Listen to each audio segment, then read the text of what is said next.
Gabriel, justamente estábamos hablando, y era un poco el tema para esta entrevista, digamos que nos ayudes a pensar acerca de las dificultades que van teniendo los gobiernos progresistas, que alcanzan a triunfar en las elecciones, pero que luego realmente tienen serios problemas en el intento por ir aplicando sus programas, los programas y las medidas que fueron como anunciando en la campaña. Y tenemos las experiencias, bueno, Argentina actualmente, pero Chile, Brasil, Colombia, ¿no? Así que bueno, no sé qué te parece, por dónde arrancar con esto.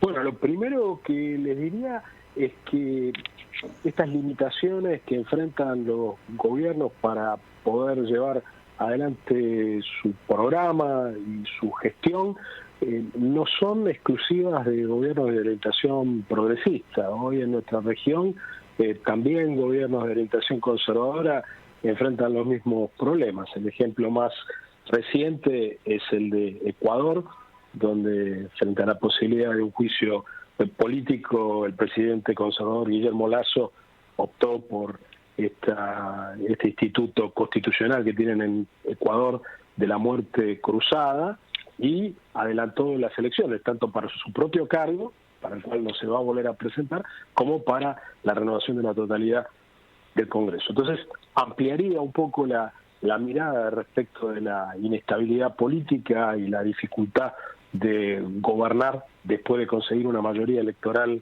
circunstancial en las elecciones, no solo al progresismo, sino también a las fuerzas políticas conservadoras en la región.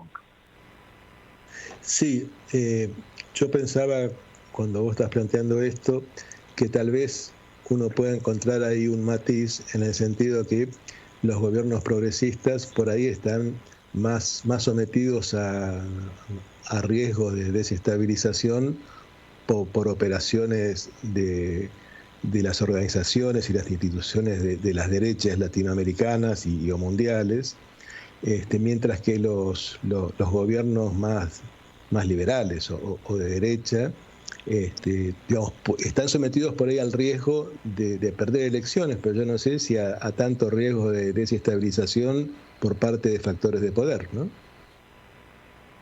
Sí, yo diría que sí, efectivamente. A ver, como cualquier deporte, y podemos usar esta metáfora para la política, el adversario también juega. Y efectivamente a los gobiernos progresistas se activan factores de poder conservadores que lo desestabilizan, pero también a los gobiernos conservadores hay factores de poder popular, movimientos sociales que muchas veces también lo desestabilizan, cosa que hemos visto sobre todo en los países del Pacífico, ¿no? Ahí es donde eso se ha dado de manera más reiterada.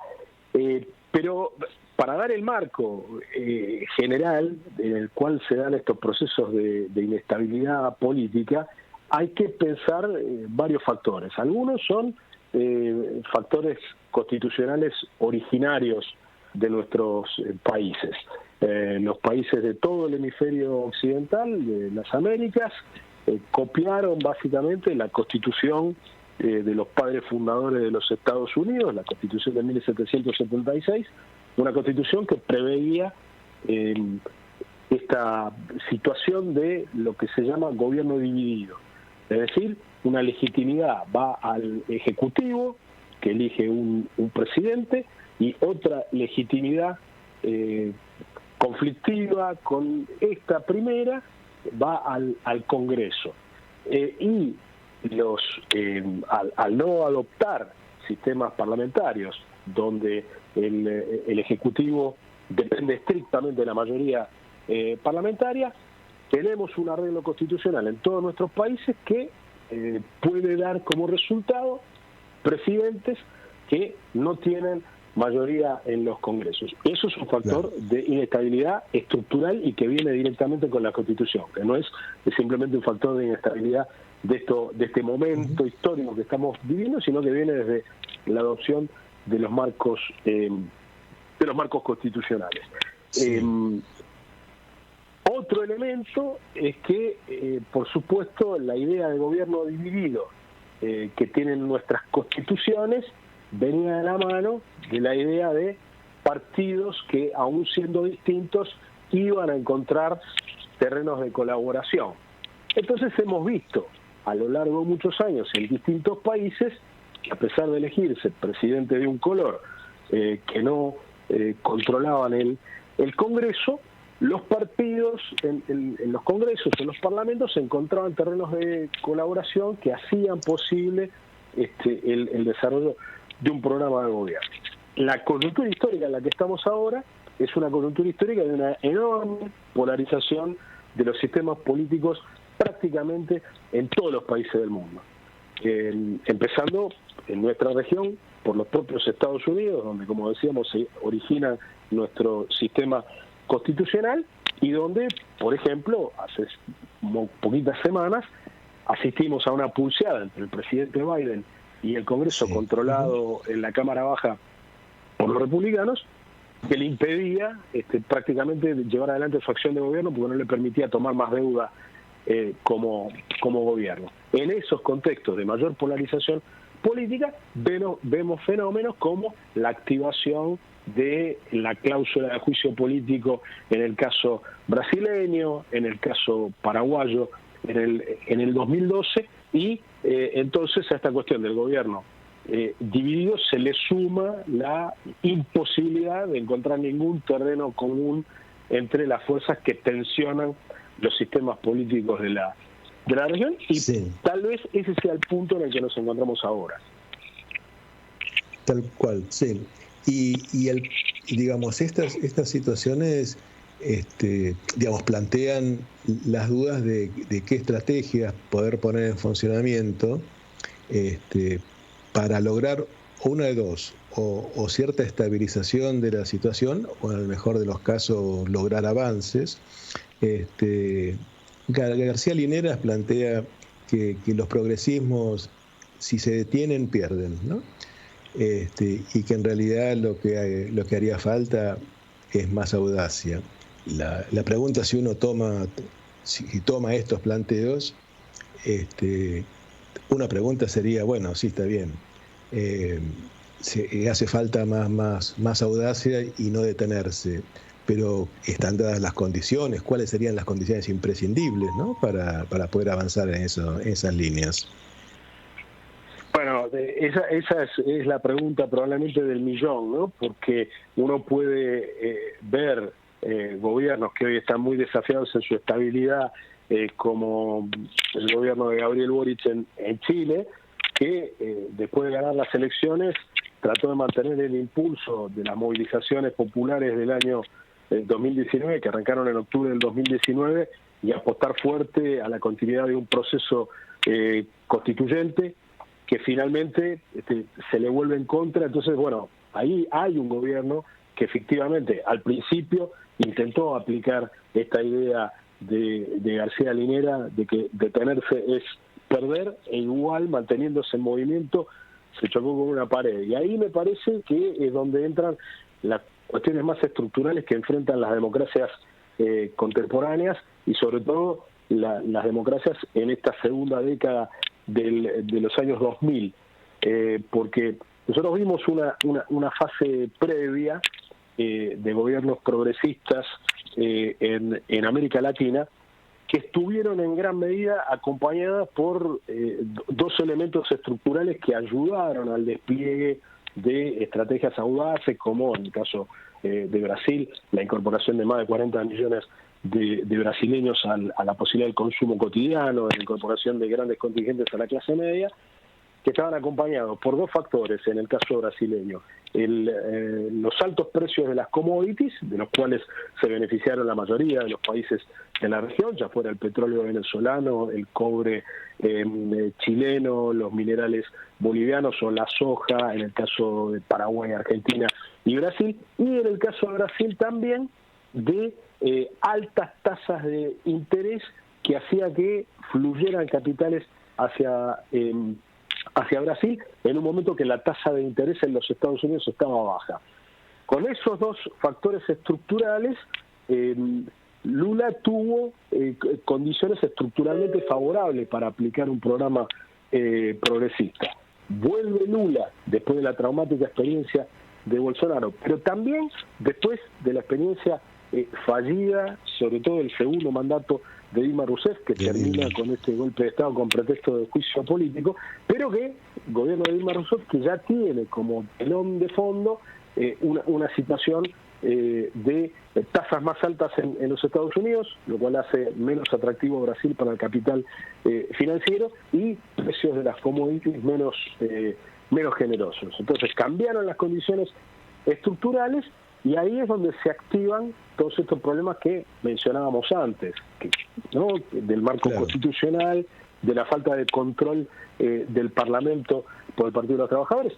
No hay que olvidar nunca que en el mejor momento, en el momento de más importante representación parlamentaria del Partido de los Trabajadores, es decir, el partido de Lula y Dilma Rousseff en Brasil, nunca controlaron más del 20% de la Cámara de Diputados. En el mejor momento no tuvieron más de 100 de los 500 diputados que tenía ese país. Con lo cual, las condiciones potenciales para una desestabilización de los gobiernos de Lula y luego del gobierno de Dilma siempre estuvieron allí, pero las condiciones económicas acompañaron. Ahora a Lula le toca gobernar en condiciones donde tiene menos diputados todavía del Partido de los Trabajadores y tiene una mayoría que arranca del Partido de los Trabajadores y termina en la derecha, porque es una alianza amplísima la que lo sostiene, en condiciones económicas desafiantes. Tal vez ahí hay un ejemplo sí paradójico, que es el de la Argentina, que aún teniendo la misma constitución que tienen la mayoría de los países de América Latina, ha tenido siempre el peronismo, tanto en su versión neoliberal como en su versión del siglo XXI, mayoría en las dos cámaras, lo cual desde el punto de vista político al peronismo en la Argentina siempre le dio reaseguros que otras experiencias políticas en otros países de la región no tenían. Esa mayoría, obviamente, si se fractura y si se lanza a un internismo feroz, bueno, puede crear condiciones de inestabilidad que no venían necesariamente dadas, porque, bueno, como lo decíamos, en ese sentido la Argentina se destaca del resto de la región, en el sentido de que siempre que ha estado el peronismo en el poder ejecutivo, el peronismo ha gozado de mayorías en las dos cámaras del Congreso. Gabriel, te escuchaba y pensaba, ¿no?, en esto que venís planteando, desarrollando respecto de estos factores de inestabilidad y esto de la polarización de los sistemas políticos y esto de las cámaras que estabas planteando, ¿no? Pensaba en este desdibujamiento del Ejecutivo, de este lugar del Legislativo en términos de mayorías o no para gobernar, pero además se agrega algo que es las modalidades de los poderes judiciales también, ¿no? En estos tiempos, o en esta historia reciente también en Latinoamérica, pensaba en esto que hablabas de Brasil y también acá, ¿no? Digo, ahí también se arma, ¿no?, como otro lugar donde algo del desequilibrio o algo viene ahí a trastocar o agregar, ¿no?, a este desequilibrio. No sé cómo lo ves esto. Sí, efectivamente, la pérdida de capacidad de cooperar, al menos en cuanto al respeto de las reglas, no en los programas, porque es lógico que en sociedades pluralistas y en sistemas políticos democráticos no haya unanimidad nunca en los parlamentos, pero siempre nuestros sistemas constitucionales, la parte no escrita de nuestras constituciones, espera que haya una forma, un respeto compartido por las reglas entre los partidos que con distintos programas conviven en los parlamentos. Cuando esto se debilita y se debilita la adhesión incluso a las reglas de los partidos que forman parte del Parlamento, se habilita el activismo de un poder como el judicial, que en los papeles debería ser simplemente un espectador desinteresado del juego político. Y entonces vemos, como sucede con el proceso Mani Pulite en los años 90 en Italia, como está sucediendo ahora mismo en los Estados Unidos con la situación legal de Donald Trump, con el caso de la Argentina, y el caso tal vez más interesante que sea el de Brasil, donde vemos que en una primera oleada el Poder Judicial se arroga incluso la posibilidad de decirle a los brasileños quién tiene derecho y quién no tiene derecho a presentarse a una elección presidencial, y elimina al candidato que todas las encuestas decían que iba a ganar las elecciones, a Lula en aquel caso, y cómo en un periodo de 4 años el propio Poder Judicial corrige, vuelve sobre sus pasos y empieza a enmendar y a tratar de alguna manera de pegar con la gotita todos los juguetes que había roto en el periodo anterior. Pero el elemento común es que el Poder Judicial avanza cuando el Ejecutivo y los dos poderes políticos de nuestras constituciones pierden esta capacidad de respetar las reglas y de encontrar terrenos de entendimiento común. Entonces, el activismo judicial, en alguna medida, es inversamente proporcional a los consensos y la colaboración que hay en el seno de los poderes políticos.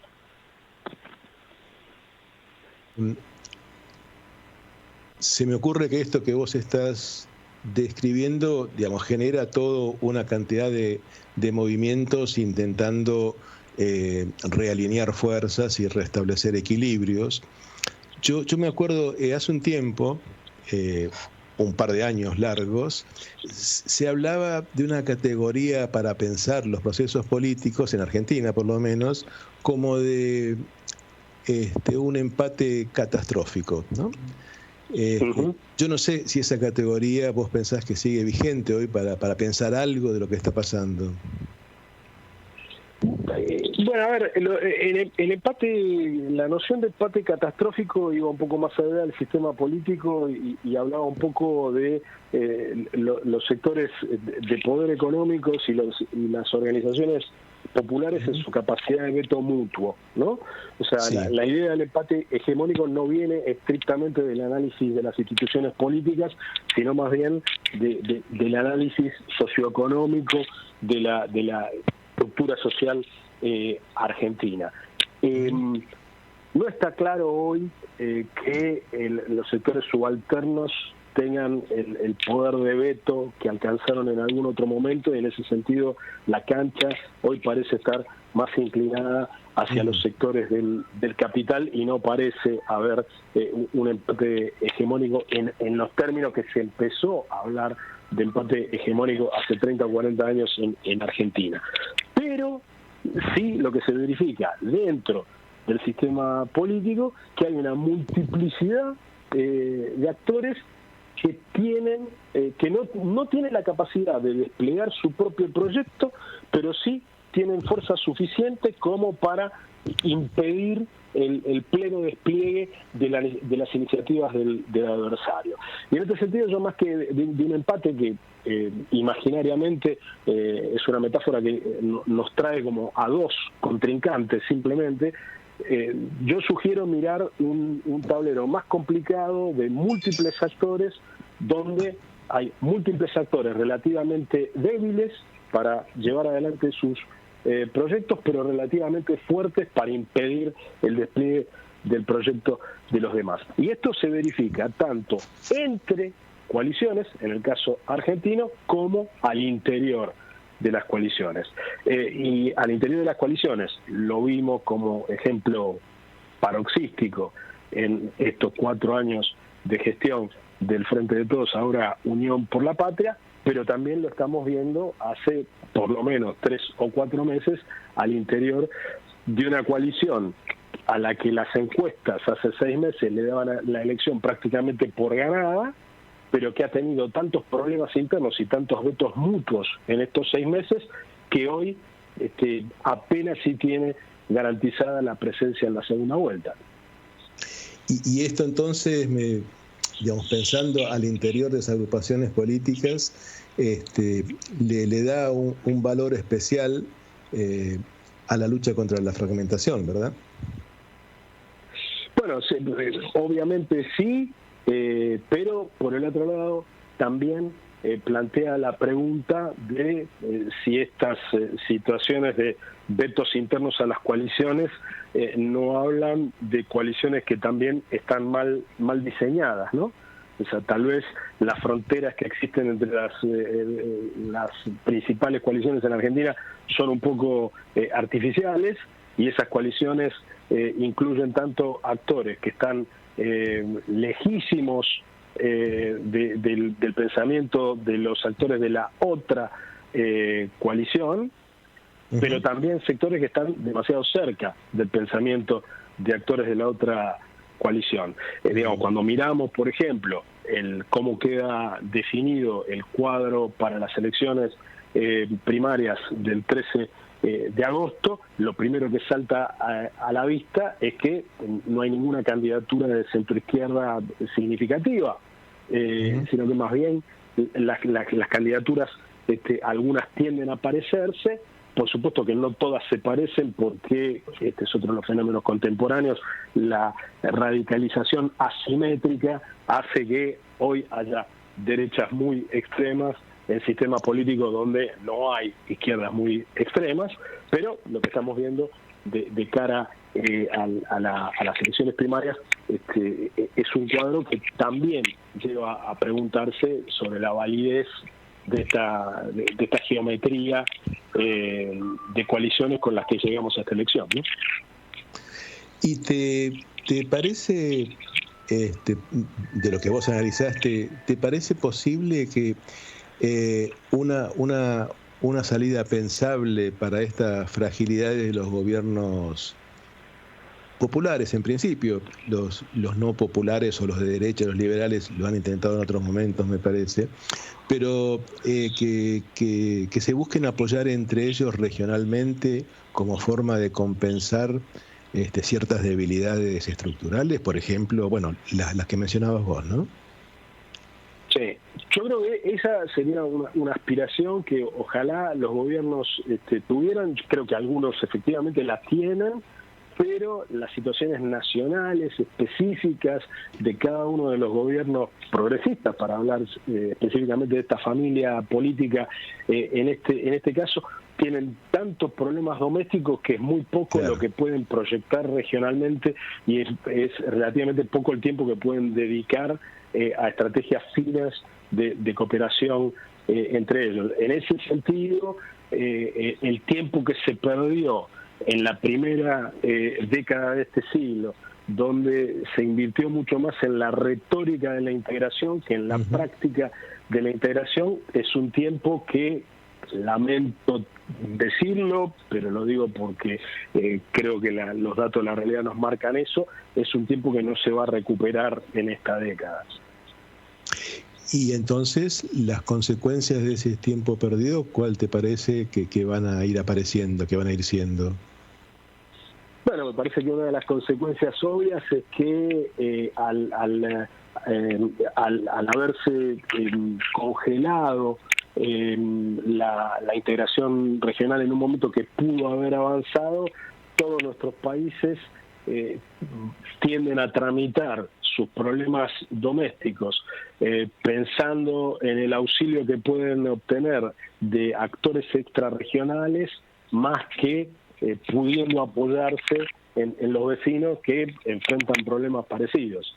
Entonces, por eso nos encontramos con esta situación de una Argentina para la cual es mucho más importante convencer a Beijing y a Washington de que le presten ayuda financiera que de pensar grandes proyectos para potenciar ese enorme mercado de 400 millones de personas que constituye el Mercosur, porque bueno, todo lo que no se hizo en inversión de infraestructura, en construcción de puentes, corredores bioceánicos, gasoductos regionales, etcétera, etcétera, que se podían haber hecho o iniciado en la década inicial del siglo, hoy no están las condiciones financieras para hacerlo, y entonces terminamos en estas situaciones donde es mucho más determinante cómo se comporta respecto de nuestros países algún actor extrarregional que cómo se comportan nuestros vecinos. Claro. Bueno, bárbaro. Bueno, tenemos que ir cerrando esta entrevista, Gabriel, pero te quería consultar si dentro de esto que hablamos hay algún punto que haya quedado en el tintero y que te parezca interesante resaltar. No, creo que las oportunidades siguen estando presentes, que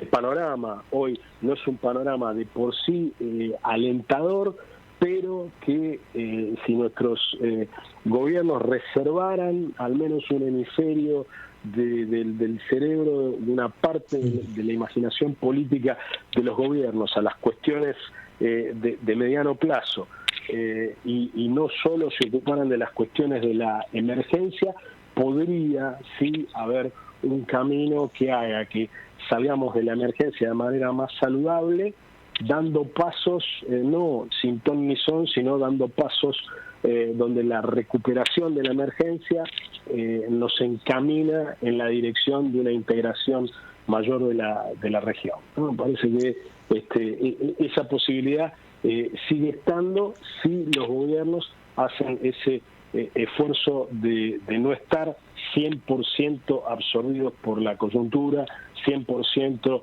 absorbidos por responder a la última declaración del adversario, sino si tienen la flexibilidad para dedicarse, sí, a los temas del día, porque en definitiva gobernar es eso y no formular grandes planes hacia el futuro, pero si se reservan una parte de su energía y su imaginación política para las cuestiones de mediano plazo, probablemente cuando salgamos de estas situaciones de emergencia nos podamos parar sobre bases más sólidas.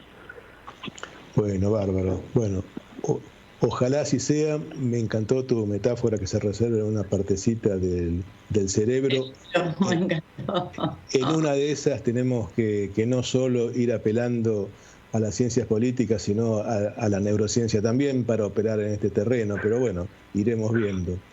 Te agradecemos mucho el tiempo y las ideas que nos dedicaste en esta entrevista. Muchísimas gracias a ustedes por el llamado. Gracias. Gabriel le ha puesto a esto de la imaginación política, más allá de la emergencia, o para hacer con la emergencia otra cosa. Gracias. Un abrazo, buenas noches. Buenas noches. Bueno, muy bien. Bueno, estuvimos conversando con Gabriel Poricelli, que es sociólogo especializado en política internacional, Integral Sales, y es un activista de larga trayectoria en la lucha por el respeto a los derechos humanos, y con él hablamos de todas estas cuestiones que se juegan en el ejercicio de la gobernabilidad de los gobiernos, por los gobiernos en la región, con todos los inconvenientes que van apareciendo y que los podemos ir viendo no solo en el caso de nuestro país, sino en los gobiernos electos en Brasil, Chile y Colombia, ¿no? Él también marcaba dificultades similares en gobiernos de corte liberal. Sí, esta inestabilidad o esta fragilidad interesante, como además contextualizó, ¿no? Como para no hacer algo sesgado en el comentario y además describiendo claramente los factores, la modalidad, ¿no? de la Constitución y de los poderes funcionando y de esta polaridad del sistema político. Y muy interesante esto que dijo concluyendo la entrevista vinculado con la integración y de Latinoamérica y qué tiempo se perdió. Exacto. En ese sentido. Uh-huh. Yo lo escuchaba y pensaba, digo, bueno, en algún punto también, más allá de que esto quedó formulado en discursos, sino en actos, ¿no? Digo, como dar batalla e introducir, digamos, mover el tablero geopolíticamente desde Latinoamérica, bueno, no es sencillo, pero no es sencillo también me parece que hay como una construcción de colonización que tenemos, cultural, intelectual, hablando de cerebros. Y constitucional. Él lo marcaba al comienzo de la entrevista. Que me parece que eso, ¿no? Digamos, hay ahí como una matriz que uh-huh. Me parece interesante para ubicar también en el hacer como es posible hacer con estas tramas, ¿no? Históricas y constitucionales en un sentido más amplio. Bueno, bien. Bueno, muy interesante todo esto, todas estas cosas que van abriendo cabezas, ¿no? Y que van ampliando los planteos que nosotros hacemos desde las consignas en los programas, y está muy bueno y es muy rico y ayuda a pensar.